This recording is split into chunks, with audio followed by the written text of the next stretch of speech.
AITA for not supporting my wife's decision to punish our son and allowing him to go to a party tonight? This is a throwaway account because honestly, I can't believe I'm dealing with this kind of high school drama at my age. Maybe I'm missing something here, so I'm turning to you all for advice.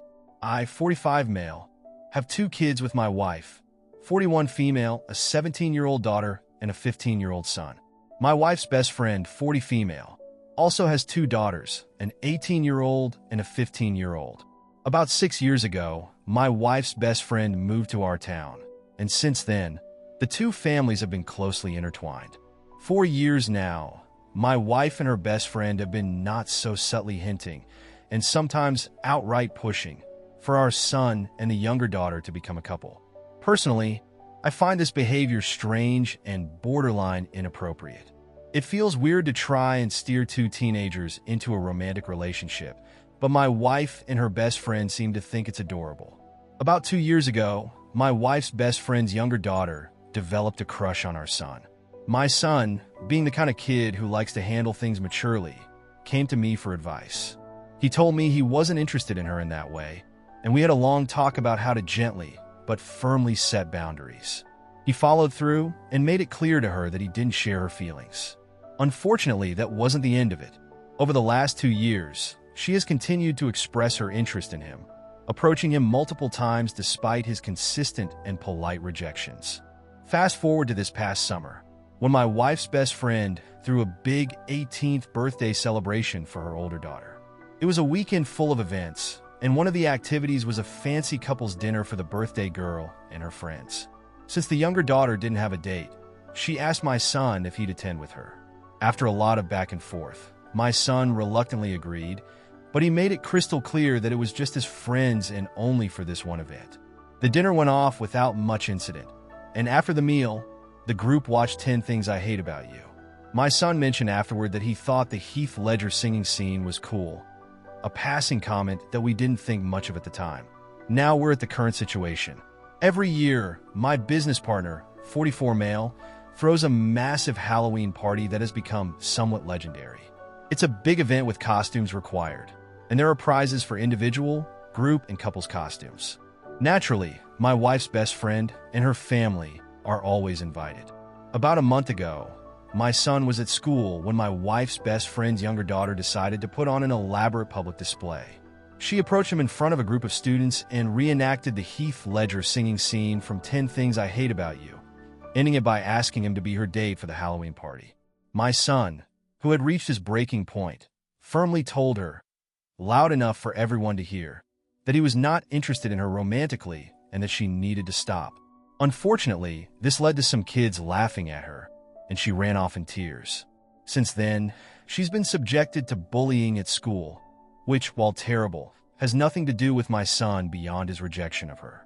My wife's best friend is furious and insists that my son owes her daughter an apology. My wife agrees and believes he should also step in to defend her against the bullying. However, my son sees things differently. He feels he's been clear for years that he isn't interested, and he believes it's unfair to expect him to take responsibility for the fallout of her persistence. I completely agree with my son. For 2 years, he has tried to handle this situation with maturity and kindness, and it's not his fault that she chose to ignore his boundaries. My wife and I have been arguing about this for weeks. To make things even more complicated, another girl, someone my wife's best friend's daughter apparently dislikes, asked my son to be her date for the Halloween party, and he agreed. They've planned a creative couple's costume together, and my son is genuinely excited about it. This decision has enraged my wife. She feels it's disrespectful for him to attend the party with someone else, knowing how upset her best friend's daughter is. She's now saying that I'm being an for not backing her up, and that I'm teaching our son to be one too. I, on the other hand, think it's absurd to punish our son for standing up for himself and setting boundaries. He's done nothing wrong, and I refuse to force him to miss out on something he's been looking forward to for weeks just to appease my wife or her best friend. I plan to drive him and his date to the party tonight, but my wife is so upset that she says she's not going to attend. So, AITA for standing by my son and letting him go to the party? Or am I failing as a husband by not supporting my wife's decision?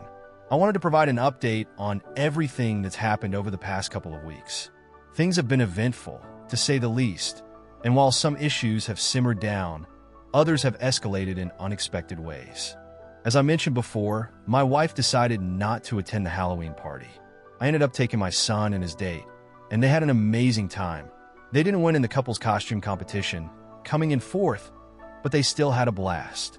I could see how much fun they were having, and that was all that mattered to me. After the party, the tension at home between my wife and me began to settle. While she still believed I was wrong for letting our son go with another girl, she adopted a what's done is done attitude. I thought we had finally moved past the whole situation. Unfortunately, the bullying at school became even worse. My wife's best friend's daughter confronted the girl who went to the Halloween party with my son. This only added fuel to the fire, escalating the bullying among the girls in both of their grades. A divide formed between two factions of students, and it spiraled out of control. To make matters worse, some girls started spreading baseless accusations about my son, claiming he had cheated on the best friend's daughter, despite the fact they were never a couple. Thankfully, my son has been relatively unbothered by all of this. His close friends know the truth, and that's what matters to him. However, last Friday, we got a call from the school asking us to meet with the administration about the situation. The school described my son as the source of the problem, their words, not mine, which was frustrating to hear. On Tuesday, my wife and I met with members of the school's administration, as well as one of the teachers. They wanted my son to help resolve the issue by publicly defending my wife's best friend's daughter to their classmates. My son refused. During the meeting, he explained in detail the pattern of harassment he had endured from her over the past 2 years. The administration didn't seem convinced and pushed back against his description of her behavior. But eventually, they agreed that he could write up a detailed account of the incidents for them to review. That evening, my son sat down and compiled a list of every instance of harassment he could remember. When he showed it to us, it was thorough and eye-opening. When my wife read through the list, something shifted. It was as if she suddenly realized how wrong she had been. She became emotional, apologized to our son, and then turned to me and apologized as well. It was a deeply emotional moment, and we shared a group hug that felt like a step toward healing as a family.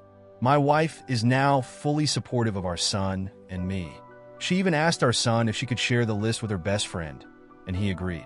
When my wife presented the list, her best friend doubled down, refusing to acknowledge her daughter's behavior. This response was the final straw for my wife, and she has decided to go low contact with her best friend for the time being. On Wednesday, we took the list to the school. Since it's a private institution with a strict code of conduct, there's a chance that my wife's best friend's daughter could face some form of disciplinary action for her behavior. I decided to take my son out of school for the day to give him a break. We spent the day together, just hanging out and enjoying some quality father-son time. I dropped him back off at school today, and now we're waiting to see how the school handles the situation. I wanted to add something I mentioned in the comments that might provide some context. My mom was a counselor for many years, and she taught me a lot about forgiveness and accountability. She always said that repentance and forgiveness are not single events, but ongoing processes. To rebuild a relationship after harm, the wrongdoer must first acknowledge their actions and take steps to make things right. One practice my mom taught us as a family was writing letters when one of us hurt another. These letters were detailed and included 4 parts. A clear acknowledgement of the wrong that was committed, an explanation of the harm caused by the actions, immediate steps being taken to address and mitigate the harm, long-term actions to ensure the behavior isn't repeated. My wife is currently working on her letter to our son. She knows this is only the beginning of the process and that rebuilding trust will take time. She's committed to making things right, and I'm hopeful we can continue moving forward as a family. Now on to the next story, story 2. I just found out I ruined my sister's life by being the cause of her breakup with her long-term partner. I'm a 21-year-old guy with paraplegia, and I live with my older sister, who's 27. She's my full-time caregiver, and I depend on her for nearly everything. Our dad, who's quite elderly and sick, lives in a care home, so it's just the 2 of us now. Despite working a demanding job to support both of us, My sister has always been there for me, and I'm incredibly grateful for her. But now, I feel like my existence has completely ruined her life, and I don't know how to help her focus on herself. My sister has been in a relationship with an amazing guy for 9 years since she was 18. He's always treated her well and has been kind to me too, even helping us financially when he could. They seem like the perfect couple. Knowing how much she's always dreamed about getting married, I assumed he'd eventually propose, and they'd live happily ever after. Marriage has been my sister's dream for as long as I can remember. As kids, she'd talk endlessly about her future wedding, the dress she'd wear, the kind of house she'd want, and the name she had picked out for her future kids. Even now, as an adult, she loves to fantasize about it. I wanted her to have that happiness, to finally have someone who could share her life and take care of her for a change. But a few days ago, everything fell apart. She came home sobbing uncontrollably. Through her tears, she told me that her boyfriend had proposed, but instead of this being the happiest moment of her life, it ended their relationship. I couldn't understand how things went so wrong. After a lot of coaxing, she explained what happened. Her boyfriend wanted them to start a life together, but that meant she'd have to move in with him and arrange for someone else to take care of me. He wanted them to focus on building their future as a couple while still ensuring I had proper care. My sister refused. She told him she couldn't leave me, not even if it meant losing him. They couldn't agree, and just like that, their 9-year relationship ended. When I heard this, I was devastated. I told her she should have chosen him. She loved him so much, and I knew he adored her too. I begged her to think of herself for once, to let herself be happy. But she told me she couldn't. She said her place is with me, and that's the way it has to be. No matter how much I argued, she refused to change her mind. When I pushed too hard, she got angry, saying it's her life and her choice. The more I think about it, the worse I feel. She's given up everything for me. Her dreams, her future, her chance at a family. I feel like a chain around her neck, holding her back from living the life she deserves. It's tearing me apart. She insists this is what she wants, but I know deep down she's heartbroken. I'll try to tell her that we can find another carer, but she won't hear it. She says it's her responsibility, her duty to our family, and she won't abandon it. I've never hated my disability as much as I do now. I feel useless, like a burden she's forced to carry. I hate that her love for me is keeping her trapped in a life she never wanted. Sometimes I think that if I weren't here, if I weren't alive, she'd finally be free. I've seriously considered ending my life just to give her that freedom. I know it's a dark thought, but it's the only way I can see her having the happiness she deserves. I don't want her to sacrifice herself for me. I never asked for this, and I don't know how to convince her to stop. I want her to put herself first, to chase her dreams, and to be happy. But no matter what I say, she won't budge. Please, if anyone has advice, help me. How can I get her to see that she deserves her own life? How can I convince her to stop sacrificing her happiness for me? After talking everything through with my sister, both of us are feeling much brighter and more optimistic. We've come to agree that, in many ways, things might have turned out for the best. My sister explained her perspective, and I now see that her ex-boyfriend wasn't the right match for her, even though they had been together for such a long time. I guess the length of their relationship gave me a false sense of how perfect they were together. One key misunderstanding was about the issue of visiting. Initially, I thought her boyfriend had said I couldn't visit at all, which made me feel hurt and rejected. However, as my sister clarified, that wasn't the case. What he had actually suggested was setting specific times and schedules for my visits, ensuring that I wouldn't be there too often or interfere with their personal lives. While this might sound reasonable to some, my sister didn't see it that way. She explained to me that this suggestion made her realize he had an issue with our relationship. She felt he was trying to put a distance between us, and she simply couldn't accept that. To her, I'm not just her brother. I'm family, and she wasn't willing to compromise on what that meant. When I asked if she loved him, she said she thought she did, but as she reflected on it, she realized her priorities in life were clearer than ever. She told me she's old enough and mature enough to decide what truly matters to her, and she isn't afraid to stand by those decisions. Her childhood dream of getting married, having children, and building a family hasn't completely disappeared, but her perspective on those dreams has evolved. She said that if she ever does get married, it would have to be a package deal, a term she picked up from a commenter. That means I'd be part of the family too, fully included and living with them. If any potential husband couldn't accept me as part of the deal, then he wasn't the right one for her. Her ex-boyfriend, she said, simply didn't meet this standard. Letting him go was painful, but it also brought her a sense of clarity and relief about her future. I couldn't help but ask the hard question. What if you never find someone willing to accept that? What if this decision means you'll never get married or have the life you used to dream of? Her response stunned me. She said, if that's the case, then so be it. I'm okay with that. She explained that I'm her family now. I exist, I'm here, and I'm the most important person in her life. She wouldn't trade me for a hypothetical husband or children who don't yet exist and might never come. Taking care of me, she said, is not just her duty. It's her joy and a central part of who she is. It's become part of her identity, and she wouldn't want to live any other way. I pushed back, asking if she felt limited by this choice. Wasn't she restricting her opportunities and chaining herself to me? Her response amazed me.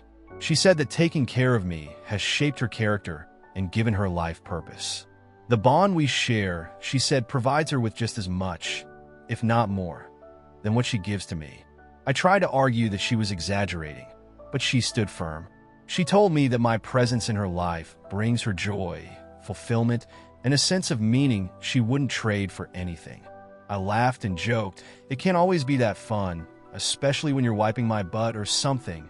She laughed too and explained that even acts like that, which seem gross or unpleasant, are deeply meaningful when rooted in love. She compared it to childbirth, describing how a mother endures sickness, swelling, and unimaginable pain during labor. Yet it's all worth it because it's an act of love that brings new life into the world. Similarly, even the most challenging aspects of caring for me are acts of love that she cherishes. Her words completely changed my perspective.